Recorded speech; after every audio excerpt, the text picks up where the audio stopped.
Yo, what's going on, you guys? It's your boy Underrated Mages. Today I'll be doing a video discussing fairy tale ending couples. Now, before I get into the video, I just gotta make a couple quick announcements. Now, number one, I just gotta say thank you for all the support on the recent videos. You guys have been killing it. The notification squad, the squad has been there. Shout out to everybody who has the notifications turned on. You guys have been killing it. And just shout out to everybody hitting the like button on the videos. Everything, you guys have been doing amazing on the last recent videos. That's really motivating to see, like, just seeing all the interaction, all the comments, everything.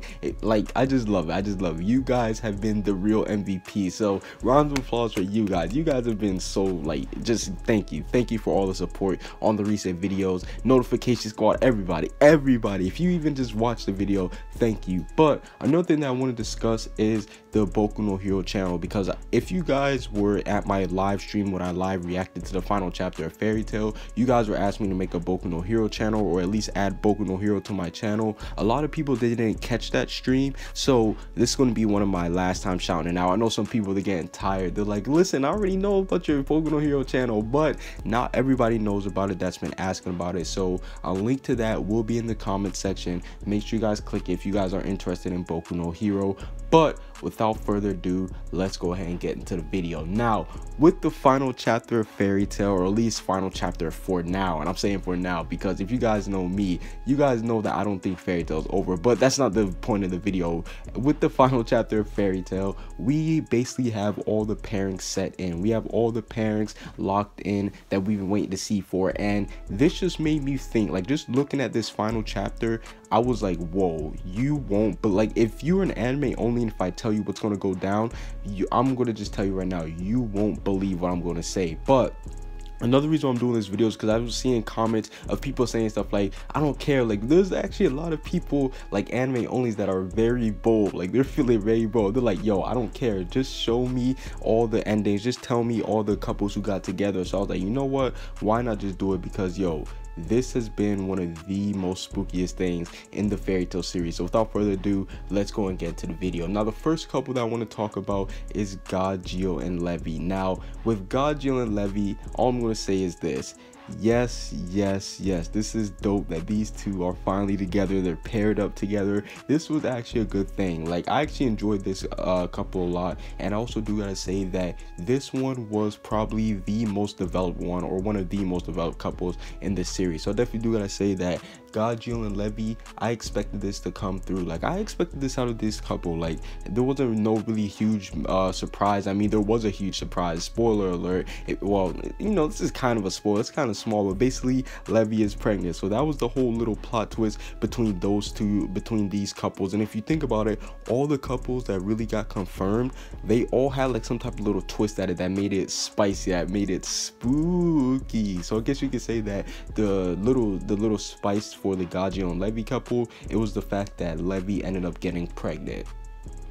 Now, the next couple that I'm going to talk about is Gray x Juvia, and this one I'm actually a little bit shocked, because I was surprised that Gray didn't like come out and just say his feelings like a 400%, because spoiler alert, if you're an anime only, yeah, I'm gonna be saying spoiler alert a lot, but spoiler alert, if you guys remember back in the whole Juvia and Gray versus Invel fight, and once Gray thought that Juvia was dead, he basically started crying, you know, he was pouring his heart out, everything, and I was just thinking to myself, I was like, yo, once Juvia gets revived, Gray, he's definitely gonna confess everything. He's just gonna come clean. He's just gonna say, I love you, all that stuff. He's gonna spill the beans to Juvia's face, but he didn't do it in the middle of the war arc. So I was like, okay, I'll cut him some slack. They're in the middle of a war, so I expected once the war was over, Gray was finally gonna reveal his like secrets. He was gonna be like straight up with her, but even then, he still hasn't done it. This got me thinking. I'm just like, Gray, like, what are you doing? Like, we all get it that you,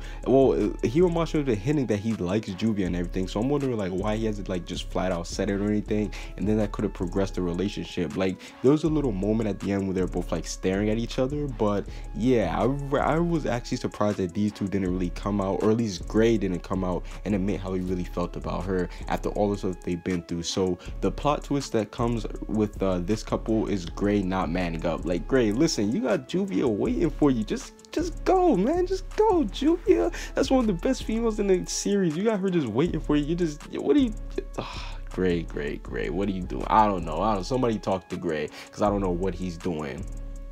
Now, the next one that I want to discuss actually kind of made me a little bit mad, because this one is, this isn't necessarily a pairing, but it has to involve Laxus. Now, Laxus, if you guys saw my live reaction, you guys basically saw that Laxus, he was kind of the player. Like, he was the player. Like, he was just doing everything. He was just, you know, Lucy was like, who's Laxus going to end up? Is he going to end up with Mira, Connor, or Lisana? Now, I'm going to talk about all three situations. Laxus x Mira, yes, I'm 100% for that. That's who I want to get together, simply because way back when Laxus first, like, when it was first introduced, and during the whole little you know, the Laxus versus the guild thing, he was talking to Mira, like, he was talking to Mira some type of way. So that made me think, okay, these two could get together. Then the Fairy Tail B thing, Fairy Tail Team B in the Grand Magic games, like, me personally, I just am a huge supporter of Laxus x Mira Jane. I just want that to happen. And there was also cover pages of Mira Jane and Laxus like dancing together, so I was like, yo, this is 100% confirmed. Like, why are we even messing with this? But then Kana and Lisana, like, I don't get it. You can't listen, you can't have the same siblings in the same, you know, little triangle ship thing. Like, if you can't have both Mira Jane and Lisana, like, that just doesn't work. They're siblings, like, come on. Like, I don't know why Hiroshima did that. Like, if he wanted to make like a little, like, I guess you could say, like, I don't know, pairing war, he could have at least just used Mira Jane and Kana. But the fact that he had a Lisana in there, I was like, what? That was like, come on. Like, I'm actually a little bit mad that Laxus and Mira Jane didn't get together. So the plot twist for this pairing is the fact that Laxus and Mira Jane, they actually made Laxus look like some type of player. Like, I'm actually shocked that they didn't give him Mira Jane, because they had so much connection together.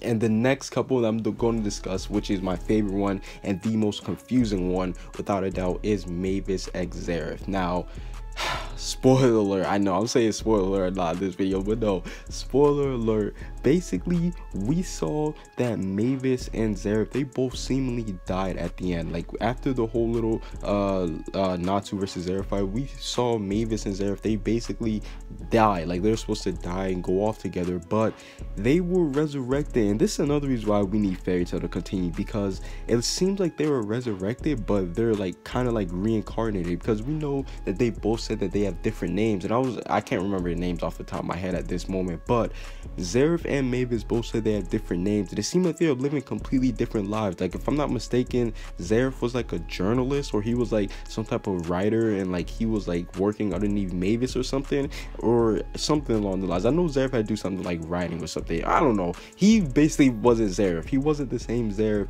and Mavis wasn't the same Mavis. Like, it seemed like they're like reborn and they lost all their memories, but the one thing that kept them together was their love for each other. So I definitely do gotta say that the plot twist when it comes to this couple is the fact that, number one, they're reincarnated or rebirth, whatever you want to call it, Edo Tensei, like, they're brought back to life. And then two, they lost all their memories and everything. So this couple definitely had the biggest plot twist, Mavis and Zeref. And the most controversial one yet, Natsu x Lucy. Now, where do I start with this? This has been the couple that's been getting pushed for years, for decades, for ages, for eons. Like, everybody was hoping that Natsu x Lucy would get together. Whenever you said Natsu x Lisana, me personally, I'm not gonna lie, I was a supporter of Natsu x Lisana when Lisana got brought back in the series. But if you ever said Natsu x Lisana, people were ready to come at you with pitchforks. Like, they were ready to murder you. Yes, people, they had me on the guillotine about to chop my head off, and I had to plead. I was like, dude, leave me alone. Like, yes, people really hated Natsu x Lisana. So Natsu x Lucy was definitely being pushed by a lot of people since the beginning of the series. There's been moments where it looks like that these two were going to get together. There's been moments when it looked like Natsu was actually going to confess how he feels towards Lucy. There's been vice versa too, where Lucy looks like she was going to confess how she feels towards Natsu. These two have had countless fan service moments together, but yet in the end it didn't happen. Like, everybody was just so mad. Like, everybody was expecting a final kiss or maybe something like that, but it just never happened. Now, I can see really two sides of the argument. The first side of the argument of the people who want it to happen is simply because it was kind of, you know, it was just Natsu and Lucy. They were always together, everything. A lot of people thought they were going to get together. Like it just fit, you know. Natsu and Lucy, it just fit. So I could see why people wanted it to happen after all the things they've been through and everything. We know that they both liked each other, so a lot of people, they want to see them get together. But the other reason why I can understand why people didn't want them to get together is because, I'm gonna be honest, this hasn't been the most developed relationship in the series. And what do I mean by that? Basically, unlike all the other relationships in the fairy tale series, Natsu and Lucy has been kind of weird because, yeah, we can assume that they like each other, but they never made any type progress towards, like, you know, establishing anything. You know, it was all just kind of, I actually heard people say this, it was kind of like forced by the fan base. So yeah, that was definitely one thing that I definitely got to say about the Natsu and Lucy thing. It wasn't as developed. Like, I think that if they would have got together, it would have felt a little bit rushed, and you would have felt a little bit forced, but it definitely wasn't as developed as other relationships. And not to mention the fact that, yeah, I definitely don't think that both of them, you know, I don't think that this would have been a chapter for them to do like some kiss or something, because, you know, I just don't know. So I can see why people think that Natsu and Lucy shouldn't have happened. But the plot twist with this relationship is basically, number one, Natsu and Lucy didn't get together. That's like the biggest plot twist ever. So overall, the one thing that you could take away from this video is that the couples, the pairings, they did not turn out as everybody thought they were supposed to be. There were a whole bunch of plot twists when it came to each couple, and I actually kind of liked that a little bit, because Hiromashi went through a curveball. You know, it wasn't as predictable, you know what I'm saying? Like, he didn't basically do something that we all thought was going to happen. So that's kind of, you know, gotta give a little bit of props to Hiromashi one. Even though I wanted some of the couples to get a little bit more development, he did throw a curveball. And yeah, that's basically it for this little video. Comment what you guys see down below, subscribe if you haven't. Peace out.